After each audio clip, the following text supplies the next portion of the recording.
নমস্কার বন্ধুরা, welcome to Gurukul study centre. My dear student, আশা করি তোমরা প্রত্যেকেই খুব ভালো আছো। তো চলো সরাসরি শুরু করা যাক। একদম যারা নতুন স্টুডেন্ট তাদের জন্য একদম বেসিক ফরম্যাট একটু বলে দিই। আমাদের ওয়েস্ট বেঙ্গল পাবলিক সার্ভিস কমিশনের যে জুনিয়র ইঞ্জিনিয়ার এক্সাম হয়েছিল, এটা কোর টেকনিক্যাল এক্সাম। এখানে ন্যূনতম কোয়ালিফিকেশান সিভিল, ইলেকট্রিক্যাল, মেকানিক্যালে যারা ডিপ্লোমা আছো তারা এই পরীক্ষা দিতে পারে। তো অনেক দিন আগে এই পরীক্ষা হয়েছিল। এই পরীক্ষার যে রেজাল্ট, সেই রেজাল্ট নিয়ে একটা কিন্তু আপডেট নিউজ তোমাদের সামনে আছে।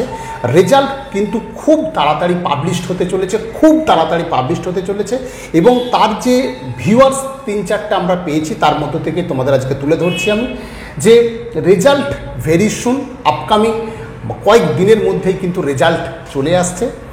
যেটা ভাবা হয়েছিল হয়তো রেশিওটা অনেক বেশিভাবে ডাকবে, কিন্তু যেটা লাস্ট খবর পাওয়া যাচ্ছে 1:3 অনুপাতেই কিন্তু তোমাদের ইন্টারভিউ ডাকবে। আর ফার্স্ট ইন্টারভিউ হবে কিন্তু ইলেকট্রিক্যাল, তারপর মেকানিক্যাল, তারপর সিভিল। তো এইটুকু আপডেট ছিল। এরপর আমি যে বিষয়টা তোমাদের সামনে আজকে তুলে ধরব, কিছু কমন কোশ্চেন যেগুলো জায়গা থেকে আসে এবং সেই রিলেটেডই কিছু আজকের আলোচনা আমি তোমাদের সামনে তুলে ধরব। আশা করি তোমাদের কিন্তু অনেকেরই এটা উপকার লাগবে। আমি গত কয়েকটা ভিডিওতে বলেছি, যারা যারা আমাদের গুরুকুলে মক ইন্টারভিউ চলছে, যারা দিচ্ছে এবং অনেক দিন ধরে এই বিষয়টা থেকে অনুধাবন করে যেটা আমরা বুঝেছি, যে প্রত্যেকটা স্টুডেন্টকেই বলবো তোমরা বেসিক রিভিশনটা কিন্তু সব থেকে ভালো করো। কারণ গতদিন যে ইন্টারভিউ হয়েছিল সেখান থেকে যে বিষয় আমরা উঠে এসেছে, বারবার বলছি, অনেক দিন বিষয়টা নিয়ে পুরো একদম চাপা পড়ে গিয়েছিল। তার ফলে প্রচুর স্টুডেন্ট কিন্তু বই খাতা সেইভাবে আর দেখা হয়ে সময় হয়ে ওঠেনি। তাই আমি বলবো আবার তোমরা বেসিক রিভিশনটা বাড়াও। আর যাদের এক্সপিরিয়েন্স আছে, এক্সপিরিয়েন্সটাকে খুব ভালো করে করছো তো বটেই, তার সাথে লিঙ্কারগুলোকে একটু ভালো করে তৈরি হওয়ার চেষ্টা করো। আর যারা একদম ফ্রেশ ক্যান্ডিডেট তাদের বলবো, যারা হয়তো ফ্রেশ ক্যান্ডিডেট, এখনও কোনো জব করোনি, শুধুমাত্র পাস করার পরেই এরকম পরীক্ষার মতো এরকম একটা পরীক্ষা পেয়ে গেছো, তাদের ক্ষেত্রে বলবো তোমাদের যে ফেভারিট যে সাবজেক্ট আছে, ফেভারিট সাবজেক্ট কিন্তু খুব ভালো করে তৈরি হোক। তো আজকে এরকম বিষয়টা নিয়েই আসবো। আমি সবার জন্য প্রথমে আগে বলে দিচ্ছি, তারপর আমি বেসিক্যালি আজকে ইলেকট্রিক্যালের বিষয় কিন্তু একটু ডিসকাশান করব। ওরা অনেক দিন ধরেই আমাকে মেসেজ করছে এবং ফোন কলও করেছো তোমরা, যে স্যার আমাদের সম্বন্ধে কিছু একটু বলুন। তো আজকে সেভাবে আমি নোট করে নিয়ে এসেছি, তাই তোমাদের সম্বন্ধে কিছু এক্সট্রা গাইড একটু তোমাদের দিতে পারি। এটা অন্যান্য স্টুডেন্টদেরও লাগবে, কিন্তু মূলত এটা ইলেকট্রিক্যালদের জন্য সুবিধা বেশি। তো আমি প্রথমেই বলবো, যারা সিভিল, ইলেকট্রিক্যাল, মেকানিক্যাল সবাই আছো, ইন্টারভিউয়ের ক্ষেত্রে দুটো জিনিস তোমাদের ক্ষেত্রে খুব দরকার। আগে এই বিষয়টা দেখো। প্রথমেই বলবো তোমাদের কনফিডেন্স এবং বিহেভিয়ার, এই দুটো কিন্তু খুব ভাইটাল। কনফিডেন্স লেভেল যদি সেরকম না থাকে, ইন্টারভিউ বোর্ডে 5 থেকে 6 জন প্রায় থাকেন, কিন্তু ওইখানে কনফিডেন্স লেভেল হারিয়ে ফেললে তোমাকে যেহেতু একটা পাবলিক ডিলিংস করে কাজ করতে হবে, তাই কনফিডেন্স লেভেলটা কিন্তু অনেকটা দরকার।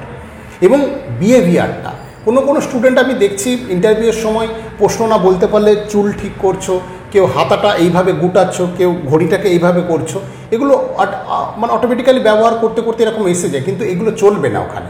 তো এই বেসিক জিনিসগুলো তোমরা কিন্তু একটু মেনটেন করো, বাড়িতে একটু বলার অভ্যাস করো এবং আয়নার সামনে দাঁড়িয়ে সেটা কিন্তু প্র্যাকটিস করো। কারণ এটা একটা প্র্যাকটিস সেশন, এটা না করলে কিন্তু ওই জায়গাটা ফিরে আসবে না। এবার আমি দুটো কোশ্চেনে তোমাদের ফিরে যাব। এরকম অনেক ধরনের কোশ্চেন, যেটা প্রথমে আমি একটা ভিডিও দিয়েছিলাম, তোমরা যারা নতুন দেখে নিতে পারো, যারা এই ভিডিওটা দেখোনি এখনও, যে প্রথমেই যে যিনি তোমাকে কোশ্চেন করবেন ইন্টারভিউ বোর্ডে, তিনি হেড বা তিনি চেয়ারম্যান থাকেন। নন টেকনিক্যাল কোশ্চেন তোমাকে প্রথমেই থ্রো করতে পারে, যে তুমি কেন এই চাকরিটা করতে চাও বা তুমি কেন এই গভর্নমেন্ট জব করতে চাও। একটা কিন্তু সুন্দরভাবে উত্তর তোমাকে সাজাতে হবে। আর একটা প্রশ্ন এখানে দেখছি বারবার ছেলেদের আসছে, যে তোমার মধ্যে কী এমন গুণ আছে বা কী এমন দক্ষতাগুলো আছে যেই জন্য তোমাকে আমরা চাকরিটা দেব। তো এই ধরনের কিছু কিছু কোশ্চেন আছে, যেটা একটু ডিপ্লোম্যাটিক কোশ্চেন, তৈরি হয়ে না গেলে সেই মুহূর্তে বলাটা একটা অসম্ভব। তাই সেই কোশ্চেনগুলো তোমরা কিন্তু একটু তৈরি হও। আমি তোমাদের একটা আধটা আনসার বলে দিতে পারি, কিন্তু তোমরা তৈরি হও। তৈরি না হলে কিন্তু এইসব উত্তর বলাটা সম্ভব না। তো আমি এখানে যেটা রেডি করেছিলাম আমাদের ছেলেদের, যেটা আমরা জানিয়েছি, যে তোমার দক্ষতাগুলো বা তোমার গুণগুলো কী কী থাকলে তুমি এই চাকরির জন্য তুমি নিজেকে সুটেবল মনে করছো।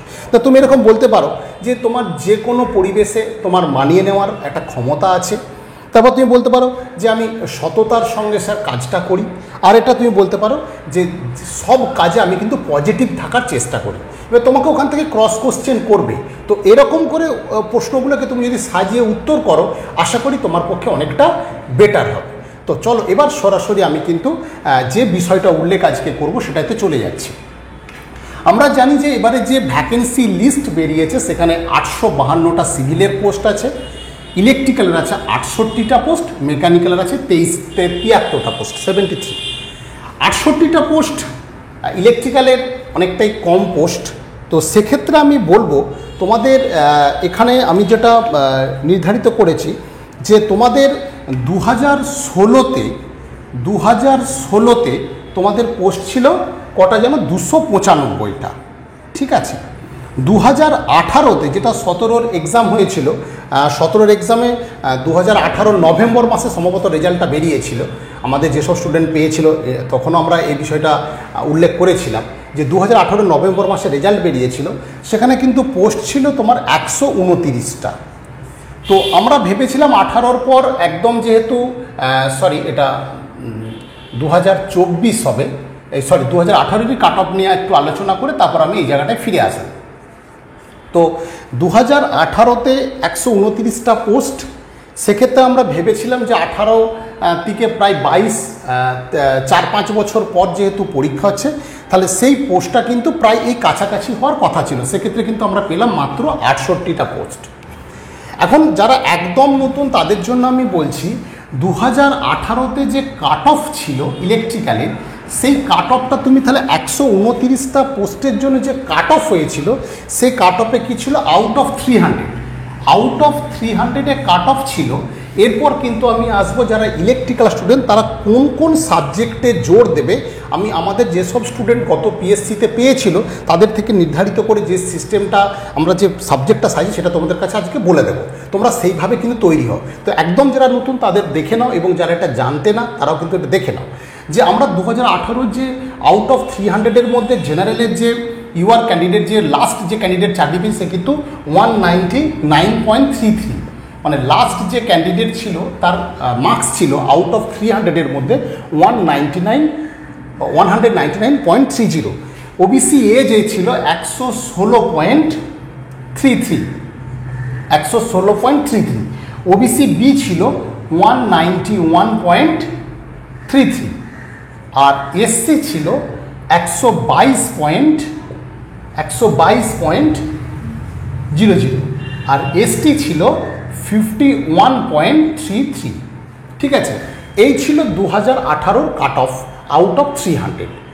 তো এবার আমার কাছে বক্তব্য হচ্ছে যে আমরা যদি এই কাট অফের মধ্যে থেকে আমরা 129টা পোস্টের জন্য যদি এই কাট অফ থাকে, এখানে কিন্তু জেনারেল চাকরি একদম কম স্টুডেন্ট পেয়েছিল তোমার 129টা পোস্টের মধ্যে, এবারে প্রায় তোমার 68টা পোস্ট, অর্থাৎ প্রায় হাফের কাছাকাছি চলে গেছে, প্রায় হাফের কাছাকাছি। তাহলে যদি হাফ পোস্ট হয়ে গেছে, সেক্ষেত্রে হাফ থেকে একটু বেশি ধরো, 2-3টে পোস্ট বেশি, তাহলে সেক্ষেত্রে কত কাট অফ হলে আমরা কিন্তু ওই জায়গাটায় যেতে পারবো। যে এবারে কাট অফ কিন্তু যথেষ্ট হাই হবে, যথেষ্ট হাই, কারণ সেক্ষেত্রে হাফ একদম 60, মানে কি বলবো, মানে 129-এর থেকে 68 সিট, মাত্র অনেক সিট কমে যাচ্ছে, অনেক সিট কমে যাচ্ছে। আর এত বছর পর পরীক্ষা, প্রচুর স্টুডেন্ট আছে, তো কাট অফ যথেষ্ট হাই হওয়ার সম্ভাবনা বেশি। তো তোমরা যারা প্রিপারেশান নিচ্ছ তাদের বলবো যে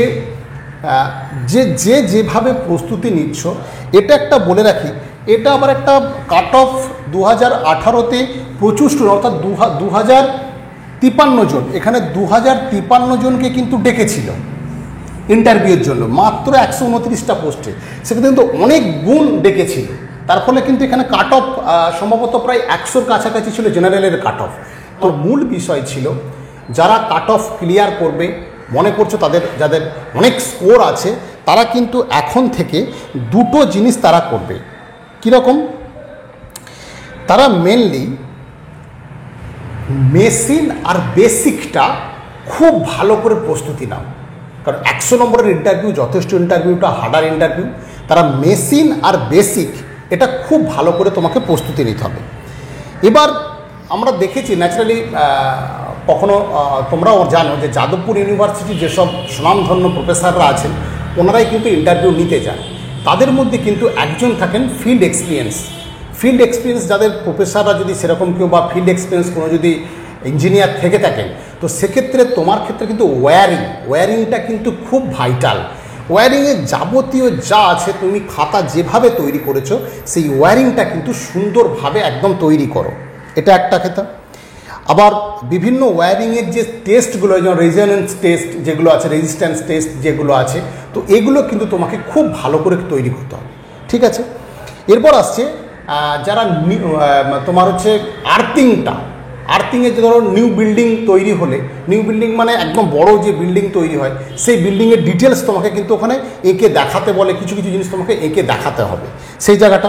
আর কিছু কিছু জায়গা থেকে পাওয়ার সিস্টেম থেকে কিন্তু কোশ্চেন দু একটা করে। তাহলে মূলত যে দুটো বিষয় তোমরা ইলেকট্রিক্যাল স্টুডেন্টরা লক্ষ্য রাখবে, যারা মনে করছো যে আমার মোটামুটি স্কোর ঠিকঠাক আছে, আমি পাস করার সম্ভাবনা আছে, তাদের বলবো ওয়্যারিং, মেশিন এবং তোমরা হচ্ছে এটা কিন্তু এবং বেসিকটা খুব ভালো করে তৈরি করো।